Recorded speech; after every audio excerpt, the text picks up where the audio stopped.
Hey everyone, doing a quick video about what I think is one of the better alcohol setups I've ever seen.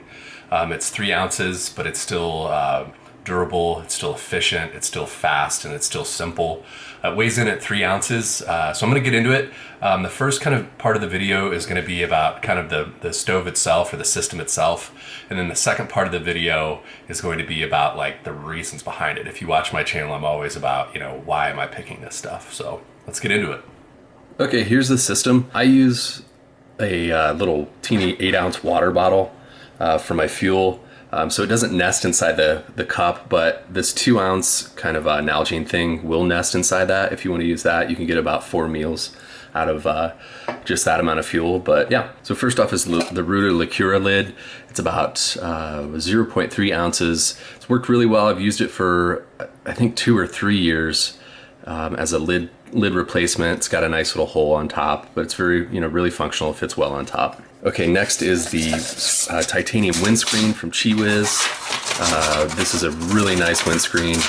I've had other windscreens in the past that are more like foil type. This one is really kind of tough. It's got nice rigidity to it, holds up in wind better. This is the small version. When you order this from Chiwiz, have him cut about a 1/4 inch off the top so it fits in the Toaks 550. Also, these holes on the bottom and these holes right here, his don't come with that. Ignore those. I put those holes in there to try to increase efficiency, and it really didn't work out. Next is the stove. This is a Mini Bull Designs Elite stove. It's the bottom, I think, of some sort of Starbucks can. I really like this stove. It weighs 0.3 ounces, blooms really quickly, does boil times at around 4 minutes and 30 seconds for 1.5 cups of water. And behind the screen, a lot of the reviews that you see for stoves on YouTube, it's where the stove is not behind a screen. So it's in super ideal conditions. It's getting all the oxygen it needs, but I chose to do my boil times and get my data behind a screen. It's still indoors, there's still no wind, but I think it's important to test stoves when they're behind a screen. So this actually isn't the only stove that I'm kind of including in this video. This is the Graham Weenie Pro, and this was a super close second place. The only reason why I didn't really place it over this is because it's heavier. It's about double the weight. It's honestly overbuilt a little bit. And I contacted the guy. I'm like, hey, can you make this any lighter? He said, no, it's really kind of integral to the performance of the stove. But this stove it's narrower and has a better flame pattern and is a little bit more efficient. This one will also do about 4 minute and 30 second burn times on 0.5 ounces of fuel. The only thing about the Graham Weenie Pro is that you gotta have, I put this felt on the outside of it. You need this felt for it to really prime in any kind of time at all. If you don't have this thing, it'll prime in about 45 seconds, which is really kind of long. That being said, I do include it because I do like this stove too. I just really couldn't decide between these two. Okay, and last is the 550 Toaks. It's a pretty good size. When you're making meals in it, I cook in a bag. You're gonna have a little bit of food hanging at the top of the bag, but the rest will be in there, and it rehydrates well. I've used this tons of times.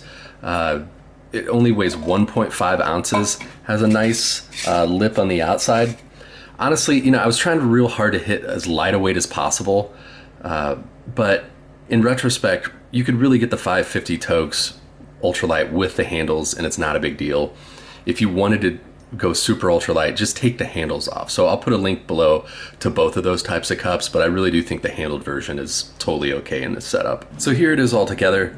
For the spoon and for the, whether it's matches or a lighter, I don't really include that in the weight of this because no matter if you cold soak or you just no cook or you have a wind burner or a jet boil, you usually are always carrying those two things.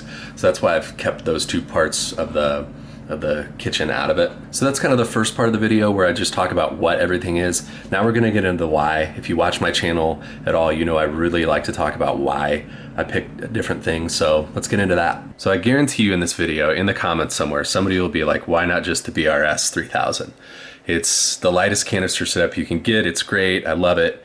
My only problem is with a full can, the BRS and this setup, it weighs 10.1 ounces. It's over 10 ounces. Like, I don't want a canister setup to weigh 10% of my entire pack weight. Like, I usually go out with about 7 pounds, and I only cook for one one meal of the day. So I don't want this 10-ounce thing in my pack that I'm only using for 5 minutes a day. And that's really what it comes down to. That's really why I like alcohol setups. It's just something weird in me. Like, you know, I don't want to no cook. I can sometimes. I don't want to always cold soak, but I don't want to carry over 10 ounces of stuff just to use it for 5 minutes a day. Like, I'll go up in weight on quilts, on tents, on clothing that I have to wear, shoes, anything. But on those items where I'm like just using them a little bit, I want to go as light as possible. And that's why I don't do a BRS 3000. So you also have to ask, why not just a cold soaking jar? And my answer is, well, cold soaking jars are only good for me for when it's warmer weather. And something that's always bothered me about them is that they usually weigh about 2 ounces, whether it's a Talenti jar or a old peanut butter jar, and that's only 1 ounce less than this entire cook set. But then you'll say, well, what about the fuel? Well, the fuel I can kind of cater to the trip that I'm doing. You know, I could fill this entire thing up with 8 ounces of fuel and be good for, depending on the wind and depending on how cold it is, how much fuel I have to use, this could be good for 16 days. If it was a shorter trip and I had just a little bit of fuel, you know, to offset that weight gain, you know, if you want to get like real psycho about it, then I would just carry a little bit less water, and there you have the complete savings of the fuel. Or I would just literally drink a little bit more at a river stop. So that's really kind of how I arrived at, you know, not really going to carry a BRS, although I will in the future. And I have a Soto Amicus. I mean, you know, I make these videos, but I carry all kinds of stuff depending on what I want to do. But that's just kind of the thought process behind this 3-ounce setup. So I mentioned in the beginning of the video that it's light. It's certainly that. It's under 3 ounces. But I also said that it's fast, it's efficient, it's durable, it's simple, and I also think it's also a stable stove. So let's go through each one of those. So let's go over fast. So like I said before, each one of these stoves will do about a 1.5 cup boil in about 4.5 minutes. That's really fast. That starts to approach BRS 3000 time on like a medium setting. So that's extremely fast. I said that these were efficient, and they are. The boil times that I got were on 0.5 ounces of fuel, and that's really efficient. But I'm telling you, the burnout time afterwards isn't much beyond that. So depending on the temperature, depending on the wind, and depending on how much oxygen you're feeding the flames, which is dependent on the wind, you may have to use a little bit more fuel than that. I also mentioned durability. So I've had beer can pots, like the Foster's pot that you can get on Trail Designs, and I destroyed it within about 2.5 trips, and I was extremely careful. Like, you can get lighter than this setup, but you're going to have to use either like a 400 milliliter cup, which I think just totally screws the ability to cook food in it. You know, I can put all my food in a Ziploc and then stick it back in this cup and have it hydrate nicely. But if you start getting smaller than that, you're not going to get that. Where beer cans really fail is on the ridges that they put on the beer can. That's where mine broke. That's where I've seen that other people's have broke. So, I mean, definitely give beer cans a try. I feel like you should try everything just to kind of see what it's like. But beer cans just, I don't think are durable. Also, I wanted this setup to be simple. Like, this is really just one more piece than you would have in a BRS setup. Some of these alcohol stoves, when I was doing research and like looking at which ones I was going to select, have so many moving parts. There's just like tons and tons of things to them. So let's talk about stability. With water being here for a 2-cup boil and here for a 1.5 cup boil, it's usually not an issue. No more so than, you know, you have to find a stable spot for a canister to set, and you would have to do the same sort of thing for an alcohol stove as well. Before I forget about it, and before I get, you know, murdered by some of the people that I hang out with, this is easily translatable to an esbit system as well. You just need like a little stand to set the pot on. So honestly, the system would be even lighter still than what I've got it with esbit. All right, so let's go over the stoves that I tested that didn't make it. And I know there are 1,000,000,001 stoves out there, but I wanted to keep it to the ones that you could buy readily. That, you know, you didn't have to email some kid and try to convince them to make it for you, or you had to spend the time to do it. And they had to be light too. Like I said earlier, so many alcohol setups are just so heavy, it just doesn't even make sense to use them. So they had to be light. All 4 of these are light. They had to have efficiency and things like that. So the Zell Fancy Feast, kind of the heaviest of the stoves. It's really too wide for a 550 pot. That's why it didn't work out. Same with the cat food, cat stove. It's really way too wide. Both of these stoves are more for use with wider pots. But these two, the Zelf Starlight and the Kojin stove, both I put under this Chiwa's pot stand, which I can totally recommend. This thing is awesome. I had high hopes for them, but they really didn't work out. They were weirdly enough not efficient, and I kept them at the right distance. You can see there's kind of like a little bit of space right here. I even raised it up to get kind of that magical 1-inch mark from underneath the pot. So I definitely did my, I definitely tested it correctly, but I did not get good results, even with the screen out or the screen in. It wasn't good. The Kojin stove is the one that I really thought would be the winner. I thought it would actually even beat the two stoves that I ended up selecting. It has the simplest design. It lets the energy get straight out right underneath the pot. But I think there are a lot of wind problems, even with a good screen like I have. I think these kind of stoves are really only meant to be under like Caldera cones and things like that, because I did not get good results under the Chiwa's screen. So yeah, the Kojin stove is really the one I wanted to work. Ultralight Jerk is actually the one that sent this to me. If you've never been to his Instagram or his Facebook page, go ahead and do that right now. I'll link it below. But yeah, he's an Ultralight Jerk, and he had this message for me. So thanks, Jerk. So before I show you the bloom time and the flame pattern for both of these stoves, I want to bring up one last thing. I'm the kind of person like both of these stoves will boil water well, but I never freak out or I never concentrate on like the absolute time to get a boil, because I don't feel like I have to get a boil. Like if I get the water up around 190 degrees, of course a boil is 212 degrees Fahrenheit or 100 degrees centigrade. But if I get close to a boil, I'm totally fine with that. Like I don't freak out that I didn't get a boil.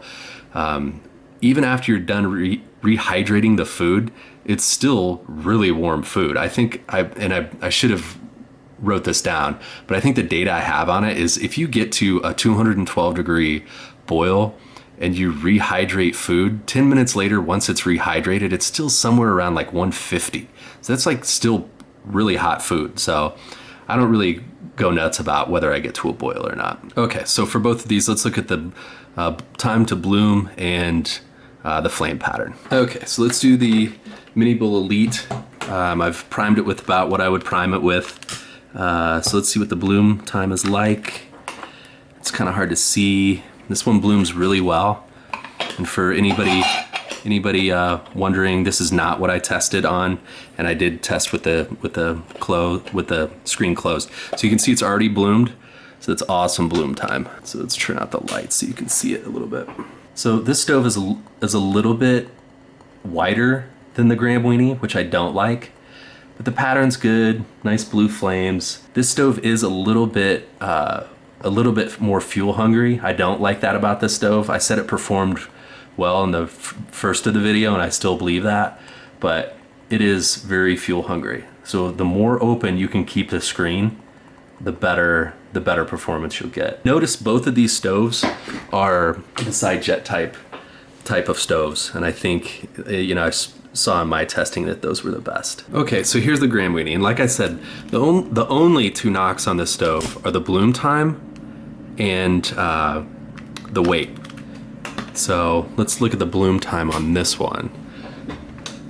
The felt thing really helps, and it only weighs 1 gram.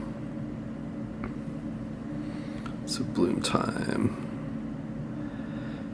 And we're starting to bloom on the left. And we're starting to bloom on the right.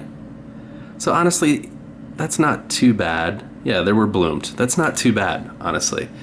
And for what you're getting, which is a narrower stove, which fits this Toaks 550 better, maybe this is the better play. And that flame pattern will settle down here in a little bit. It looks a little bright right now, a little hot.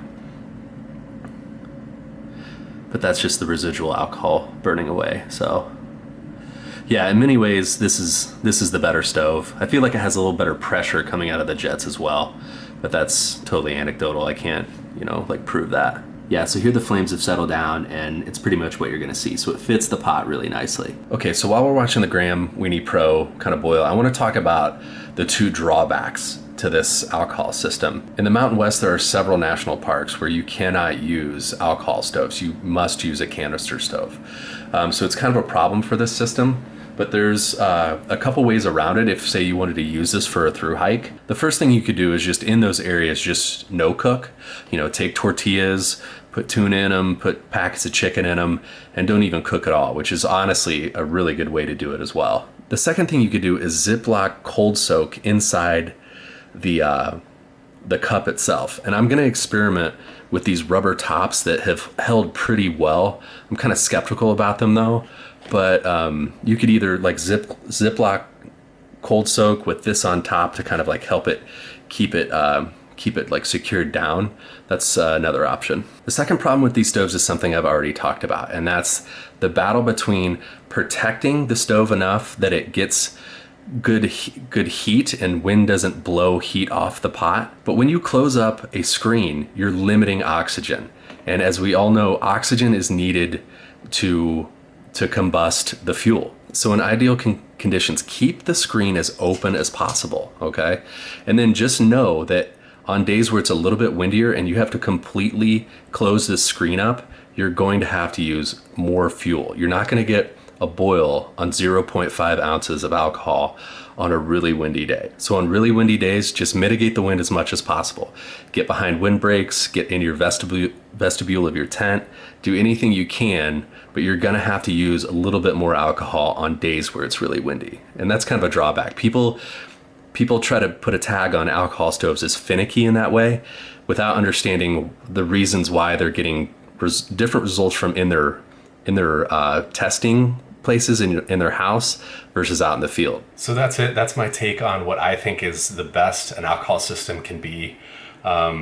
It's light, it's durable, it's simple, it's fast, and it's efficient.